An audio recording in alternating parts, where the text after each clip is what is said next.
సనాతన ధర్మ పరిరక్షణ బాధ్యత ఎవరిది ప్రభుజీ? ఎవరైతే ధర్మాన్ని అనుసరిస్తున్నారో వాళ్ళందరి బాధ్యత ధర్మాన్ని కాపాడుకోవటం.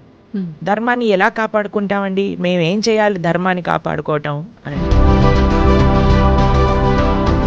పొద్దున్న లేచిన దగ్గర నుంచి భగవంతుని స్మరణలో ఉండాలా? అసలు ఎవరిని స్మరించుకోవాలి? ఏ రకంగా స్టార్ట్ చేయాలి డే అనేది? 2 అక్షరాలతో ప్రారంభమయ్యేది రోజు పూర్వకాలంలో, హరి అని.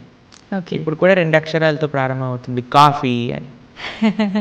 కాఫీ అనకుండా పక్కన పెట్టి హరి అనటంలో నిద్ర లేవాలి. ఇంట్లో మగవారు పూజ చేస్తేనే మంచి ఫలితం పొందుతారు అని చెప్పి ఈ మధ్య కాలంలో చెప్తున్నారు. ఒక మగవాడు పూజ చేసిన, ఆరాధన చేసిన, పుణ్యం చేసిన, పునస్కారం చేసిన దాంట్లో ఉండే 50% ఆడవారికి వెళ్తుంది. ఏదైనా పాపం చేశాడనుకోండి, దాంట్లో 1% కూడా ఆడవారికి రాదు. స్త్రీ చేసిందనుకోండి పుణ్యం, 1% హస్బెండ్కి రాదు, 100% ఆవిడ దగ్గరే ఉంటుంది. స్త్రీ ఏదైనా పాపం చేసిందనుకోండి, ఇది ఒక బంపర్ ఆఫర్ అనమాట, మన శాస్త్రాలు ఇచ్చింది. బాగుందా మీకు? చాలా మంది ఏదైనా మంచి జరిగినా చెడు జరిగినా నా అదృష్టం బాగాలేదు, నా రాత ఇంతవరకే ఉంది, భగవంతుడు ఇలా రాశాడు అని చెప్పి అంటూ ఉంటారు. వచ్చే ఒకటే కష్టం ఏంటో తెలుసా అండి? భగవంతుడిని విస్మరించటమే నిజమైన కష్టం జీవుడికి. భగవంతుడు ఒక్కడే కదా, ఇన్ని రూపాలుగా ఎందుకు ఆరాధించాలంటారు? భగవంతుడి యొక్క మినిస్ట్రీలో ఎంతో మంది దేవతలు ఉన్నారు. ఆ దేవతలందరూ కూడా భగవంతుడి కింద ఆయన యొక్క సేవ చేస్తూ ఉంటారు. ప్రభుజీ, భగవద్గీత అంటే ఇప్పుడు చాలా వరకు చనిపోయిన వాళ్ళు దగ్గర మాత్రమే వినిపిస్తోంది. భగవద్గీత చనిపోయిన వారి దగ్గర పెట్టడంలో ఉండే అంతరార్థం ఏంటి అని అంటే,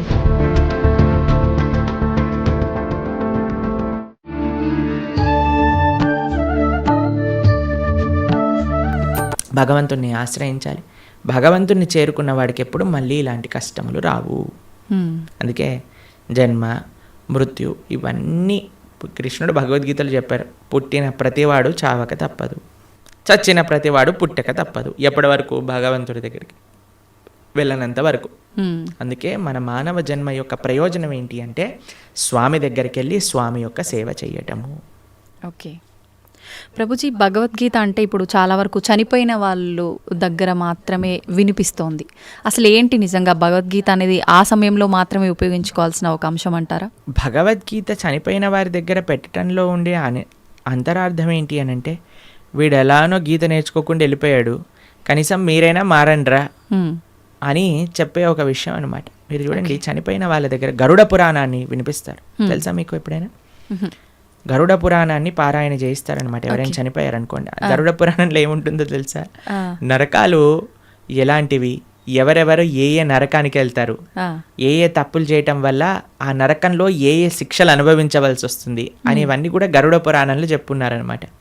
ఎందుకు చెప్తారు చనిపోయిన వాళ్ళ దగ్గర అంటే, మిగతా వాళ్ళైనా కనీసం ఇప్పుడు చూడండి, ఎక్కడికి రాకపోయినా వచ్చినా సరే చనిపోయారు అనేసరికి మొత్తం ఇంటిల్లిపాది ఒక దగ్గరకు వస్తుంది. అప్పుడు వచ్చినప్పుడు ఎప్పుడైతే వాళ్ళు ఈ విషయాలు వింటారో వాళ్ళ జీవితంలో పరాకుగా ఉంటారు అని అర్థం. ఓకే, కనీసం ఆ ఎక్స్పెక్టేషన్స్ అంటారు.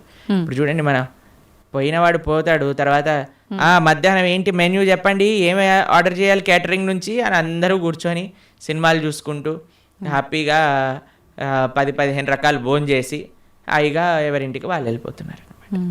చనిపోయిన వాళ్ళ దగ్గర గీత చెప్పటంలో అంతరార్థం ఏంటి అని అంటే, వాడు పోయాడు, కనీసం నీ జీవితమైనా చక్క పెట్టుకో అని.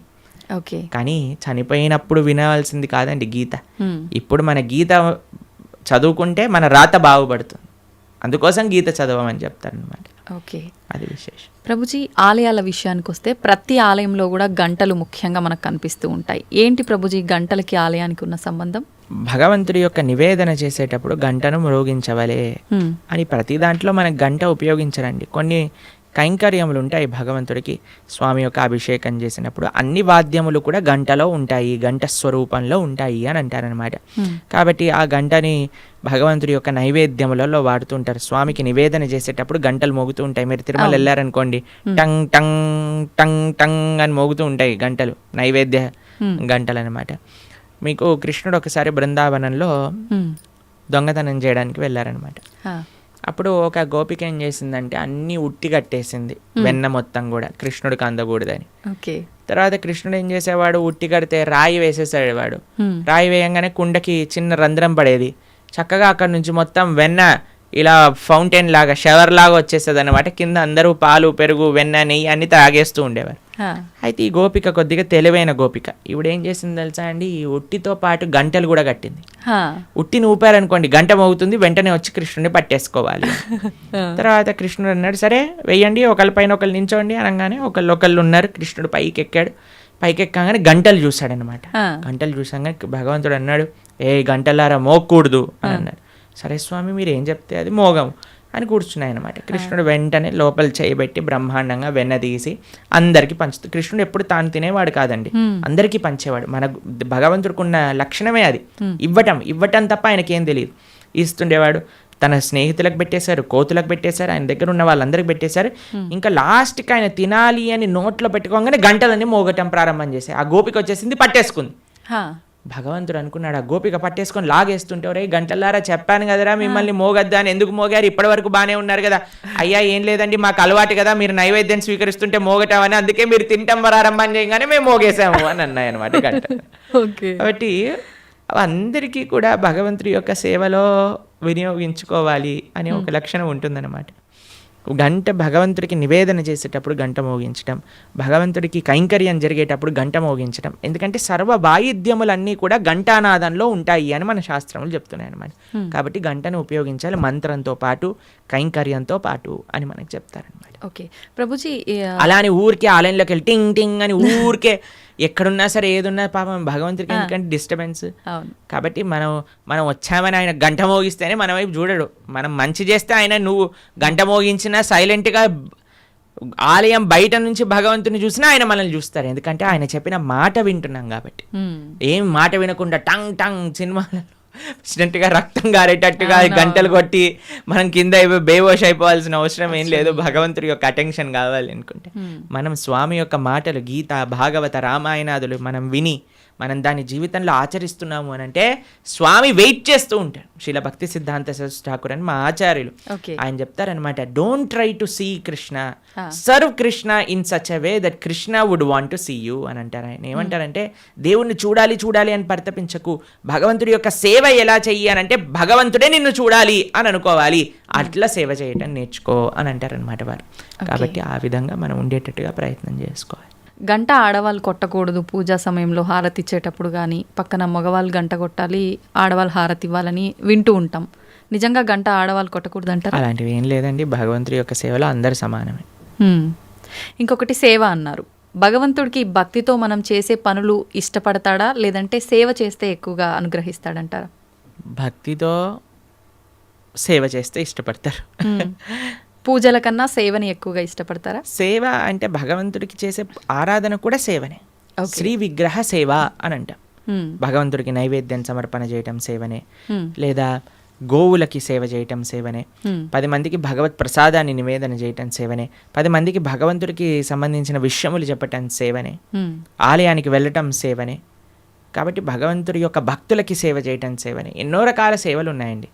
స్వామి యొక్క ఆరాధన సేవాభావనతో ఏమి సేవ అంటే ఏంటో తెలుసా అండి, ఇప్పుడు ఏదైనా అపేక్షించామనుకోండి అది బిజినెస్ అవుతుంది, సేవ అవ్వదు. తండ్రి నేను ఈ పూజ చేస్తాను నువ్వు నాకు అది ఇవ్వు, సేవ కాదు, అది బిజినెస్. బిజినెస్ ట్రాన్సాక్షన్ మాత్రమే. సేవ అంటే నాకేం వద్దు తండ్రి నేను నీకు చేస్తా, అది సేవ. భగవంతుడికి సేవ కావాలి, ఈ బిజినెస్ వద్దు భగవంతుడు. ప్రభుజీ, చాలామంది పూజా కార్యక్రమాలు ఇలాంటి వాటికి దూరంగా ఉంటారు, కానీ అప్పుడప్పుడు పెద్ద పెద్ద క్షేత్రాలకి ఆలయాలకు వెళ్ళి భగవంతుడి ఆలయంలో క్లీనింగ్ ఇలాంటి కార్యక్రమాల్లో ఎక్కువగా పాల్గొంటుంటారు. అందువల్ల కూడా ఫలితం ఉంటుందంటారా వాళ్ళకి? భగవంతుడికి సంబంధించింది ఏ చేసినా ఫలితం ఉంటుందండి, కానీ కన్సిస్టెంట్గా చేయటం వల్ల అది మనకి. ఇప్పుడు చూడండి, ఒక వ్యక్తి అన్నారు అనుకోండి, సంవత్సరంలో 3 సార్లు యోగా చేస్తానండి, దానివల్ల ఏమవుతుందని? పెద్ద రిజల్ట్ ఏమి ఉండదు కదా. అంతే కదా. కాబట్టి మనము సంవత్సరంలో 3 సార్లు పండగలు వచ్చినప్పుడు మేము ధార్మికం అయిపోతాం అలా కాదండి. కాన్స్టెంట్గా వాకింగ్ చేశారనుకోండి దాని ఫలితం ఉంటుంది, కాన్స్టెంట్గా యోగా చేశారనుకోండి దాని ఫలితం ఉంటుంది, కాన్స్టెంట్గా భగవన్ నామస్మరణ చేయాలి, కాన్స్టెంట్గా భగవంతుడి యొక్క సేవ చేసుకోవాలి, అప్పుడు మనకి ఫలితం ఉంటుంది అనమాట. అందుకే అహైతుకి అప్రతిహత అని అన్నారు. అహైతుకి భక్తి, అప్రతిహత భక్తి అని అంటే ఏమీ అపేక్ష లేని, భగవంతుడి నుంచి ఏమి అపేక్షించకుండా కన్సిస్టెంట్గా చేసినప్పుడే భక్తి అవుతుంది. ఓకే, అది ముఖ్యం. హరే కృష్ణ. చాలా చక్కగా తెలియజేశారు ప్రభుజీ. ప్రతిసారి కూడా అంటే మా అందరిలో ఉన్న సందేహాలను నివృత్తి చేస్తూనే ఉంటారు. మళ్ళీ మరొక మంచి ఎపిసోడ్లో మంచి టాపిక్స్తో కలవాలని కోరుకుంటున్నాను ప్రభుజీ. ధన్యవాదాలు. హరే కృష్ణ మాత.